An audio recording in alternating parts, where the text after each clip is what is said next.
Hola, bueno, bienvenidos a todos una vez más a un capítulo más de este podcast que hemos abierto precisamente para hablar de cultura, sociedad, política, arte, lo que se mueva. ¿Sí? ¿Cómo vamos, Andrés Medina? Un gusto estar acá una vez más con usted. William, un gusto estar otra vez en Entre Líneas Podcast, aquí aprovechando este espacio para traer gente interesante, gente que hace sociedad, gente que crea cultura, que la reproduce y pues encantadísimo otra vez de estar en un nuevo capítulo, William. Siempre dice lo mismo usted. Ya tenemos ahí estructurado eso. Oiga, estoy muy contento y estamos con una corporación de aquí de la ciudad de Ibagué que ha desarrollado procesos de larga data y de data reciente también. Estamos con la corporación Probeta Teatro. Ellos vienen trabajando precisamente en la ciudad sobre pues manifestaciones artísticas, culturales y un poco más. No me voy a adelantar más a los hechos que ellos mismos nos cuenten. Estamos con Alex Torres y Milena. Ellos son fundadores, socios de este maravilloso proyecto. Un gusto estar acá con ustedes. Gracias por aceptar esta invitación. Gracias a ustedes por la invitación. Muy contentos. Bueno, además de socios, fundadores, compañeros. Compañeros de vida. Sí. Sí.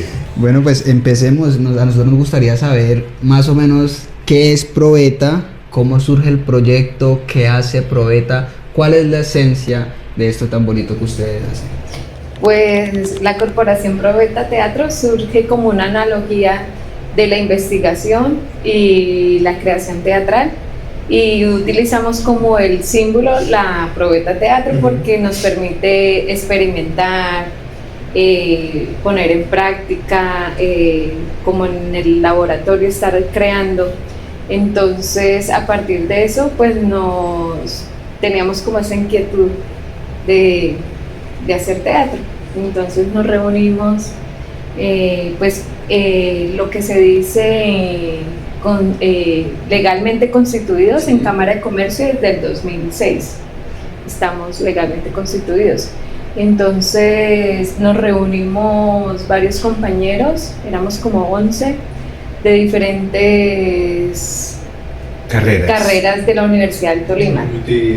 Sí, entonces ahí empezó el proyecto de la corporación. Es que ahí el tema para apoyar un poco a Milena, y es que nosotros somos de la Universidad del Tolima, ¿sí? Bueno, yo soy licenciado en Lenguas Modernas de la Universidad del Tolima y con varios compañeros empezamos a trabajar desde el año 1998 en el Alma Mater.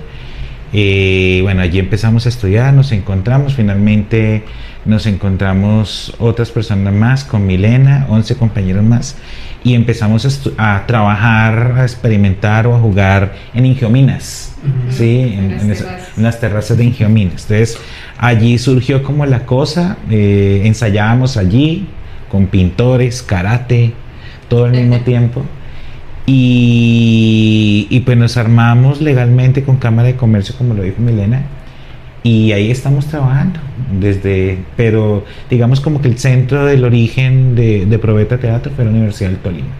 Y ahí ya dieron como el salto, más o menos ¿en qué año?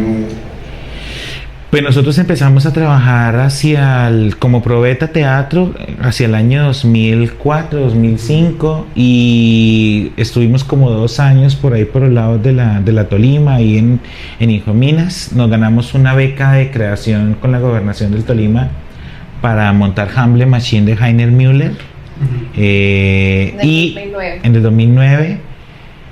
Y a partir de ahí como que las cosas se nos fueron dando. Sí, para nosotros es muy importante como Probeta tener una casa, y siempre hemos tenido como una infraestructura para poder ensayar, para poder trabajar, para poder producir. Nosotros hacemos, además de que hacemos teatro, hacemos títeres y hacemos performance. Entonces ese es como nuestro fuerte, el teatro de sala, el performance y el teatro de títeres. Oiga, ustedes con toda esa trayectoria que tienen, que uno ve también en la ciudad, uno ha escuchado mucho sobre Probeta Teatro, y que llevan ese bagaje en el recorrido, que han visto, yo creo que una transición en las formas actuales de consumir teatro, pero también de producirlo, desarrollarlo. ¿Ustedes cuáles creen que son esos retos que enfrenta hoy por hoy el teatro y el que hacen ustedes también en particular? Pues Nosotros consideramos que el reto un poco es, bueno, creo que nosotros estamos en un formato de entretenimiento, que ahorita eso lo estábamos hablando, pero el entretenimiento nuestro es totalmente distinto al fútbol o al cine, ¿sí? Entonces, en ese orden de ideas, lo que nosotros tratamos de hacer es un entretenimiento crítico, ¿sí? Como lo hablábamos ahorita, nosotros consideramos que el teatro es político, sobre todo, ¿sí? La idea nuestra cuando nosotros hacemos teatro es proponer algunas obras de teatro de títeres, performance, que lleven de cierta forma a esa transformación social, como a posibilitar unos espacios en los que la gente pueda ver otro tipo de cosas, que no estemos pegados al celular, sino que vean otro tipo de trabajo. Y lo bacano del teatro es que creo que es la única manifestación artística que se hace en el aquí y en el ahora, ¿sí? En un tiempo presente. Entonces tiene la posibilidad de la convivio, de reunirse con los espectadores, de reunirse con técnicos, con actores, con otros grupos fuera de la ciudad, charlar, hablar sobre lo que se presentó. Entonces eso es como muy bacano lo que le posibilita. Pues el teatro últimamente se ha dicho que está en vía de extinción, pero pues nosotros consideramos que no, también depende de nuestro trabajo, de nuestros procesos creativos, de nuestra actualización, ¿sí? El posibilitar nuevas formas de creación, que la gente siga enamorada del teatro. Entonces, pues ese es como nuestro trabajo, no dejar que se muera. Y pues el teatro es una de las manifestaciones artísticas más antiguas, es decir, nació cuando nació el hombre. Entonces, pues yo no creo que sí es difícil, ¿sí? Luchar contra los más media, contra el internet, contra el TikTok, bueno, con las redes sociales, pero creo que aún se mantiene y se va a mantener por muchos años más. No sé, ¿tú qué hablando precisamente de eso de que se mantiene en el tiempo y eso, tal vez Milena, ¿sí? Milena, ¿cómo cree que se mantiene ese diálogo, esa relación entre el teatro como entretenimiento y el teatro como una herramienta social, cultural y de crítica, como lo planteaban ahorita? ¿Cómo podemos considerar el teatro de esa manera? Pues es un proceso muy importante, pues nosotros nos lo apropiamos y lo experimentamos a través de un trabajo social que hacemos con chicos con discapacidad, con chicos vulnerables de sectores vulnerables de la ciudad. Hacemos un trabajo con estos también hacemos el trabajo con títeres, visitando a las comunidades. Entonces, de esa forma, pues también ponemos como nuestro granito de arena para poder contribuir y que todo no sea solo celulares y ese medio. O sea, creeríamos que el teatro vendría a ser como la forma de desplazar tal vez esa reproducción y capitalización de lo que es el entretenimiento y algo más humano, un poco más cercano a la realidad de las personas. Es que el teatro nos permite eso, el estar el aquí, el presente, y tener como esa relación de tú a tú, del ser humano, y entonces eso permite que no esté esa barrera y nos permite ser más humanos, más sensibles a las otras personas. Ya puede uno llegar más a ellos, estar como el sentir de ellos y de viceversa, tanto ellos como nosotros como ellos. Sí, lo que nosotros queremos es que el teatro posibilita un proceso mucho más cercano con la gente, ¿sí? Con los espectadores, nos posibilita poder adentrarnos, como lo dijo Milena ahorita, como en zonas muy difíciles y poderles llevar a ese tipo de comunidad, que es una comunidad vulnerable, un tipo de entretenimiento mucho más cercano, mucho más bacano, y que de acuerdo como a esos procesos de formación, porque además de que nosotros presentamos la obra de teatro o una obra de teatro de títeres, nosotros hacemos un proceso de formación de espectadores, ¿sí? Entonces, para que la gente entienda, como que vea la valía que nosotros tenemos, o como el valor o el trabajo que lleva a hacer teatro, porque mucha gente considera que las personas que hacemos arte pues somos vagos, vagas, y pues no saben como todo el trabajo que hay detrás de lo que nosotros hacemos. Un ejemplo, nosotros presentamos una obra de títeres, pero la obra de títeres detrás de ese formato tiene elaboración de muñecos, títeres, escenografía, trabajo de sonido, luminotecnia, trabajo del actor, trabajo de la voz, y nosotros nos demoramos más o menos alrededor de 4 a 5 meses haciendo un trabajo. Entonces es como ese proceso de formación de espectadores, hacerle entender a la gente que nuestro trabajo es un trabajo que nos permite como la libertad y hacer lo que nosotros querramos, pero es un trabajo como cualquier otro, es un proyecto de vida como cualquier otro, como el de un arquitecto, un médico, un futbolista, que requiere disciplina, compromiso, y que detrás de lo que se ve de un espectáculo de 45, 50 minutos, hay un trabajo de más o menos 6 meses, 5 meses. Y que eso no tiene un tiempo, digamos, que vamos a trabajar de 8 a un tiempo limitado, sino que uno está siempre como las 24/7 pensando en ese trabajo, como que hay que cambiar, que hay que hacer, renovar aquí.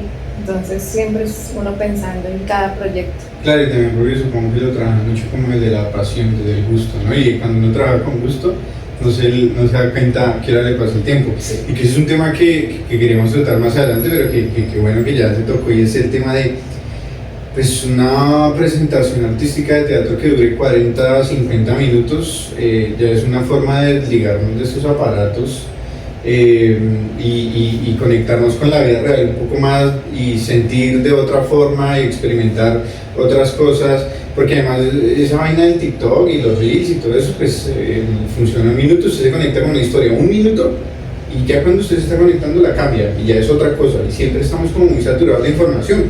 Una presentación de 50 minutos de teatro, usted tiene que conectar y pasar por yo creo que por una montaña de emociones que lo hacen sentir humano, ¿no? Que lo hacen desconectarse y conectarse también con las realidades y sentir precisamente conexiones humanas que uno va perdiendo precisamente por esas lógicas del TikTok que nos hacen como tan superfluos a la hora de pensar, ¿no? Sí. Pues digamos que como haciendo un retroceso, esa es la lucha, digamos, contra los medios masivos de comunicación, y en este caso con el tema de celulares, con el tema de TikTok, con el tema de las plataformas. Hubo un caso muy bacano que afortunadamente lo pudimos como mediar y como trabajar de la mejor manera, y fue la pandemia. Es decir, en pandemia nos tocó hacer uso de las plataformas virtuales y de las plataformas sociales, ¿sí? Y pues afortunadamente contamos como con el apoyo del gobierno nacional, el gobierno departamental, porque a pesar de que estuvimos encerrados, salieron unas convocatorias, y la única forma de trabajar era a través de esas plataformas, cosa que no es del teatro. ¿Sí? Pero nos obligó a buscar otra forma de comunicarnos y otra forma de tratar de acercarnos con el espectador, y pues de cierta forma funcionó, ¿sí? Nosotros grabábamos las obras, las colocábamos en YouTube, decíamos que la función iniciaba a las 6 y la gente se conectaba y veía la obra. Ahora actualmente nosotros vemos como esas plataformas sociales como una manera también de promoción, ¿sí? Hay que ingeniarse esa forma de cómo a través de esas plataformas comerciales podemos jalonar gente, ¿sí? Jalonar, visibilizarnos, y ya hasta uno dice, ahora con Proveta decimos, bueno, ahora miremos a ver cómo hacemos para ganar plata con esa vuelta, porque también tenemos como las herramientas para poderlo hacer. Entonces también hemos entrado como en ese juego virtual de armarnos nuestros podcast, nuestras reels, entonces de promoción, y hemos jugado con eso y también nos ha funcionado. Entonces también creo que esas plataformas virtuales que son una competencia, pues que pueden ser una competencia sí o no, pero también son herramientas para poder para que el teatro se visibilice, se masifique y que nosotros podamos seguir teniendo público. Pues para eso nos ha servido y creemos que ha sido una buena herramienta. Precisamente quería preguntarle eso, ya lo respondió, era de cómo si las redes sociales y todo este tema de la rapidez con la que la gente consume ahora el contenido, si les ha servido de cierta manera al teatro, no verlo solamente desde la parte de son competencia o es un obstáculo, sino cómo logra ser una herramienta o cómo logran adaptarlo o ustedes adaptarse a ese medio para lograr que el mensaje llegue mucho más lejos o que personas que antes no veían teatro lleguen a interesarse. O sea, sí ha servido de cierta manera. Sí, sí ha servido, para temas publicitarios ha servido. Ahorita hablando con William, he tenido como la posibilidad de ver como algunos elementos que convergen en el teatro, que uno quizás no los tenía en cuenta. Entonces en esos temas, iluminación, videoescena, entonces como la videoescena que deviene del tema cinematográfico también hace parte del teatro, ¿sí? Y cómo nosotros también tenemos que actualizar nuestros discursos para hacer que la gente también venga al teatro. Entonces hay obras de teatro en las cuales también hay algo de videoescena, de trabajo audiovisual, y que también se vuelve atractivo y que hace que uno no se desligue, digamos, del tiempo apresurado en el cual nos movemos y en el cual los medios digitales están ahí. Nosotros tampoco podemos desecharlos o querer olvidarnos, sí, o desalienarnos, no. Tenemos que verlos como precisamente tú lo dices, ¿no? Como una herramienta. Oye, y ustedes cuando están presentando sus obras de teatro, hay mucha gente en salas que usan los celulares y eso, ¿ustedes cómo se sienten? ¿Qué hacen frente a eso? No, porque antes de empezar, sí, se les da como la advertencia que por favor, modo avión, o lo apaguen o lo silencien, pero no falta el que... Hace poco en una función, creo que fue en la función de la orgía, muy bonito nombre, la orgía, de Enrique Buenaventura, la orgía. Yo hago la parte técnica, yo solamente actúo en títeres, en teatro ya no actúo, ¿sí? Entonces hago la parte técnica y yo vi allá un man con un celular y yo decía, pero este man, ¿qué le pasa? Provocaba pararme y decirle, y el man estaba así. Cuando volví a los 2 minutos, el man ya había guardado su celular y estaba embobado viendo la obra. Entonces, pues muy bacano por lo mismo, ¿no? También el teatro tiene como esa posibilidad de desconectarse de esa realidad mediática, de esa virtualidad, y llevarlo a otro mundo, el cual es también fantástico. El teatro es muy bacano, es muy chévere porque lo adentra en otros mundos posibles, y como la capacidad de que a través desde los actores y desde los espectadores arme uno como un espacio y tiempo totalmente enajenado de la realidad, pues también me parece que es un tema muy chévere, porque esa es la idea, ¿no? Que cuando entra la gente al teatro entienden que sí es una ficción, pero si uno se deja llevar, pues uno se conecta con lo que está viendo, con lo que está sintiendo y con lo que está oyendo. Digamos, tocando la parte de lo social un poquito más aquí adentro en el territorio tolimense, sabemos que el conflicto armado ha sido parte viva y concisa del territorio. ¿Cómo podríamos entender el teatro como herramienta artística, cultural, dentro de un panorama de conflicto que no solamente sea en el departamento, sino a nivel nacional? ¿De qué manera podría ayudar o servir para que tal vez afrontar, sobrevivir a esta violencia? Yo creo que digamos que el teatro como lo dijimos hace poco, el teatro es un dispositivo político, y es un dispositivo que puede llevar a la transformación social. Es un sueño, pero el teatro sí lo permite. Lo que hay que hacer es cómo llevar como esas vulnerabilidades, el discurso de los oprimidos, el discurso de los parias, para que ese discurso lo tengamos también desde nuestras manifestaciones artísticas, precisamente porque creo que el teatro es netamente social y netamente político, y el teatro debe posibilitar esos espacios de reflexión, de crítica, de concienciación frente a lo que estamos viviendo, porque pues no hay que ocultar que digamos que la actualidad del país está dura, es difícil, hay mucha violencia, la violencia viene de hace unos 80 años impregnándonos a cada nada.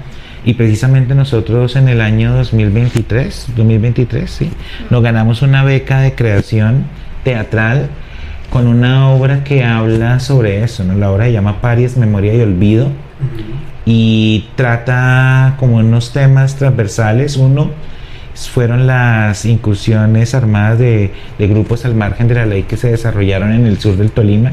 Nosotros hicimos un proceso de investigación frente a ese tema.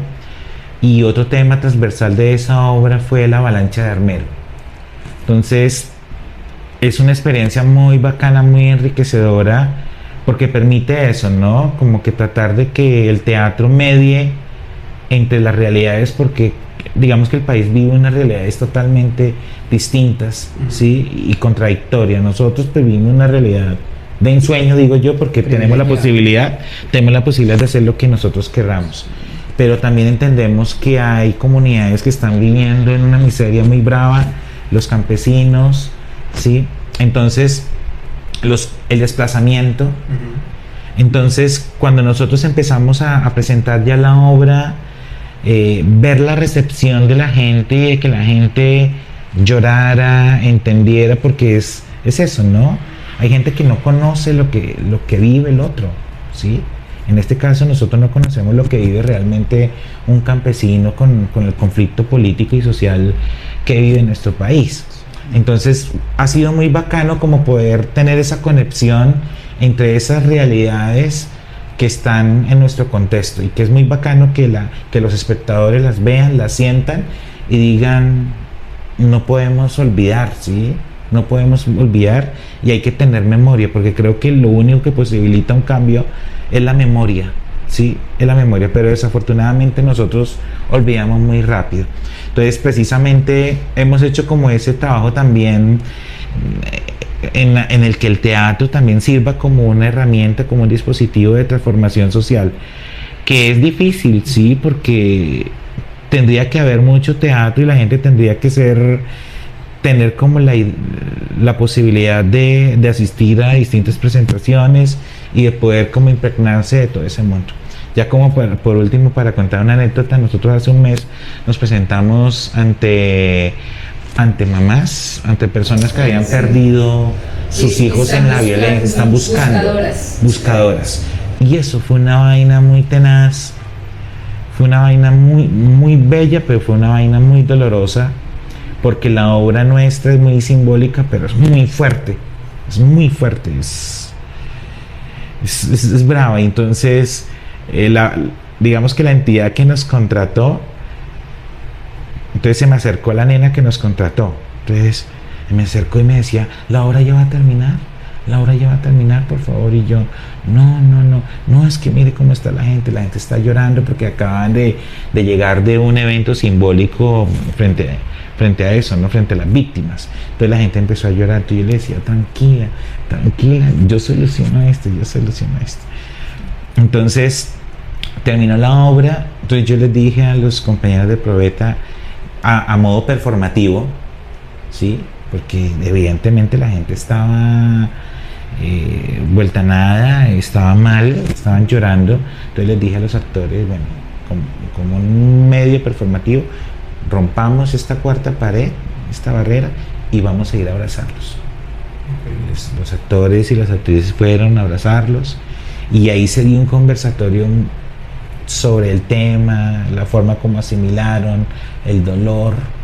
Entonces a nosotros nos pareció una experiencia muy bonita de parte de ellos hacia nosotros, pues evidentemente fue una experiencia muy dolorosa, pero era también darles a entender que ellos también están en lo que nosotros hacemos y que nosotros pensamos en ellos y que precisamente el teatro, por su herramienta política, debe de trabajar con eso, ¿no? Sí, debe tratar de establecer formas en las cuales uno se pueda reconocer y se pueda visibilizar con el otro y con el sufrimiento del otro, con las alegrías, pero bueno, eso es como... Tremendo tema. Quería preguntarle finalmente a Milena si recuerda, si tiene una anécdota de todo este proyecto así viva que recuerde a propósito de lo que ha sido Probeta Teatro. Pues muchas. Una que me ha marcado harto, que estamos en una presentación, la obra se llama Luz Espejosa. Sí. La presentábamos a niños y Alex hace un personaje de mujer. Okay. Entonces cuando se termina la función, Alex se quita la máscara y habla con la voz de él. Bueno, muchísimas gracias por haber venido. Esta fue la obra Luz Espejosa y se para una niña de 7 años. ¡Brava! Dice, ese es un puto hombre. ¿Cómo me engañó? Mírenle las patas, las tiene peludas. Es un puto hombre, decía. Y toda desilusionada, porque ella se había comido todo el cuento de que era una mujer. Entonces eso como que también nos marcó a nosotros. Y también es un buen actor. No, y es de entenderle cómo por medio de la actuación y ese performance, cómo llegar a simbolizar o a apropiarse tanto de esa otra esencia que están caracterizando para que las demás se lo crean. Sí. Y yo les decía eso, que se me hacía un tanto interesante del teatro. Hace un rato les comentaba que yo traté alguna vez de entrar al mundo de las artes escénicas.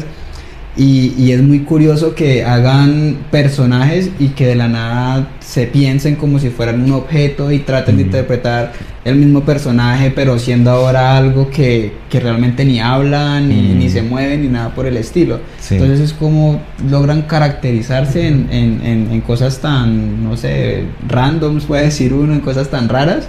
Y por medio de eso me gustaría tal vez preguntarles ¿qué le dirían a esas personas, a esos jóvenes o a quien quiera que se interese por el teatro?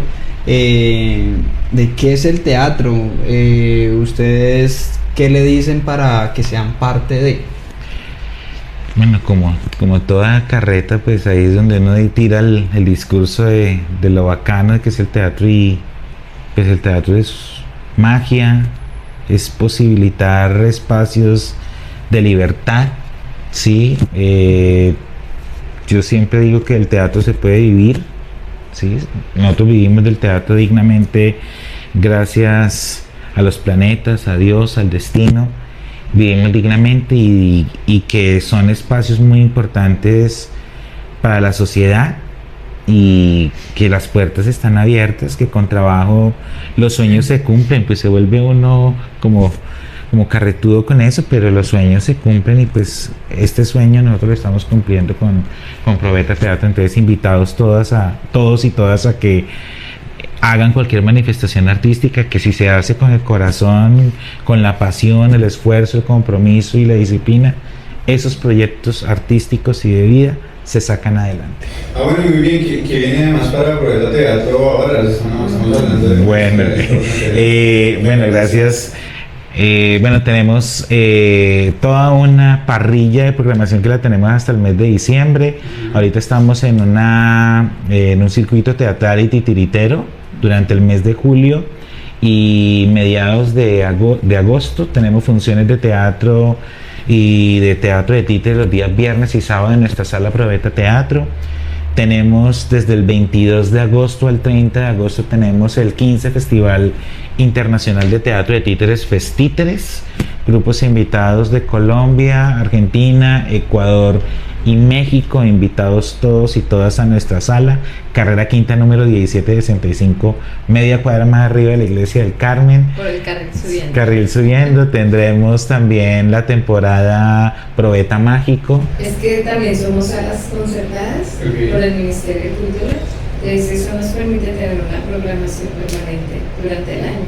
permanente, entonces están invitados todos y todas, no se pierdan el festival, muy bacano. También el teatro nos ha dado la posibilidad de conocer toda Colombia y de algunos países. Ahorita el 5 nos vamos para Cuba, que estamos invitados a un festival de títeres, imagínense. Sí, ir a trabajar sabroso, ir a trabajar sabroso. Y también el 30 de julio tenemos la clausura de un programa que también hacemos, de un proyecto de discapacidad, y lo realizamos. Entonces también estamos invitados. Es ahí mismo, todo lo realizamos ahí dentro de nuestra sala. El 30 de julio, 3 de la tarde en la sala Proveta Teatro, un proceso de muestra de los resultados de la formación que hicieron las profesoras que hacen parte de Proveta Teatro, dirigido con niños con discapacidad, personas con discapacidad. Bueno, pues para que vea la gente muchas veces nos escriben, no, que es que no hay nada que hacer, y es que no buscan, pero digamos cambiar el nombre de la capital musical por la capital teatral de Colombia. Pero ve aquí, programación sí hay, lo que hay de aquí hasta diciembre y probablemente el otro año también. Alex, Milena, muchísimas gracias por haber estado en este episodio. Muchísimas gracias por contarnos un poco sobre su experiencia, sobre todo lo que ha sido este maravilloso proyecto y ojalá puedan seguir adelante. Pues quiero agradecerles nuevamente tanto a William como a ustedes por estar aquí presentes, por darnos la oportunidad de crear un nuevo capítulo de Entre Líneas Podcast, donde tratamos de visibilizarnos, no solamente nosotros, sino todos aquellos liderazgos como los que son los de ustedes, que tal vez muchas personas no conocen, pero que nos gustaría que siempre conocieran. Entonces, este fue un capítulo más de Entre Líneas Podcast. Nosotros nos estaremos viendo entonces en una nueva oportunidad en este podcast. Yo fui William Rendón. Chao. Muchas gracias. Chao. Gracias.